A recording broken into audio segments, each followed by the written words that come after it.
In this topic, we're going to continue our discussion about operations on radicals, but now we're going to start mixing our operations. So we can continue our analogy to help us understand how our operations mix.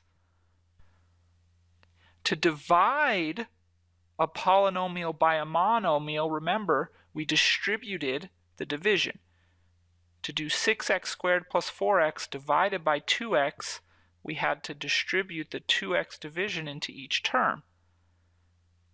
And then we could simplify each of those fractions, which left us with 3x plus 2 on this one. The same idea applies to radicals. If you have some monster radical division problem, like 6 root 15 plus 4 root 5 over 2 root 5, the first thing you would do is distribute that division. This division by 2 root 5 has to go to each term. So you get 6 root 15 over 2 root 5 plus 4 root 5 over 2 root 5. Then 6 over 2, when you simplify that, that's just 3. That's easy. It's old stuff. But then you also have to do root 15 over root 5. Your quotient rule says you can divide underneath the radical. So that just becomes root 15 over 5. And 15 over 5 is 3. Same thing here. When you divide these radicals, you get root 5 over 5. Root 5 over 5 is just 1, so we didn't even bother writing it. Okay. So in general, treat your radical expressions like polynomials when you're applying mixed operations, and you should be okay. So here's an example. It's got two parts.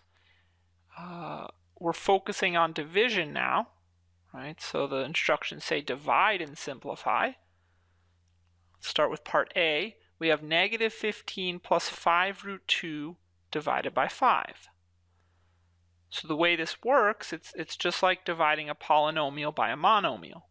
You have to take the bottom term and divide it into each of the top two terms. So this division problem becomes negative 15 over 5 plus 5 times root 2 over 5. At this point, we can simplify each of the single fractions here. Negative 15 over 5 we know is negative 3. In this case, you have multiplication by 5 on top, and then you're dividing by 5, so those are going to reduce. 5 over 5 gives you 1 on top and bottom. So you just end up with 1 root 2, which is root 2. So there's your simplified form. Part B is similar. Okay, we have a sum of radicals on top, and then a single term on the bottom that we're dividing by. Okay, but the difference is the radical on top can be simplified. All right, so before doing anything else, I'm going to simplify this root 28t cubed. You're going to be tempted to divide the 2t into the 8t right away because they cancel so nicely. And you might even be tempted to try to put this t underneath this t cubed inside the radical because, again, it would cancel so nicely. But don't. Okay, the first thing to do is going to be to simplify the radical. Then distribute the division. Okay. So for the root 28t cubed,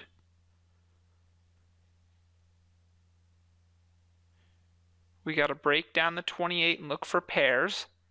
And then we have to look for pairs of factors in t cubed. So my root 28t cubed ends up being 2t times root 7t. Okay, out of the 28, a 2 comes out of the radical and a 7 stays in, 2, 7. For the t cubed, you break your 3t factors into pairs. 2 goes into 3 one time, which tells you there's 1t on the outside with a remainder 1, so there's 1t on the inside. All right, so let me write my simplified radical in here. My division problem becomes 8t plus 2t root 7t all divided by 2t. So now, just like before, I have a single term on bottom and two terms being added on top, so I'll distribute the division. Break this into two fractions. So it becomes 8t over 2t plus 2t root 7t over 2t.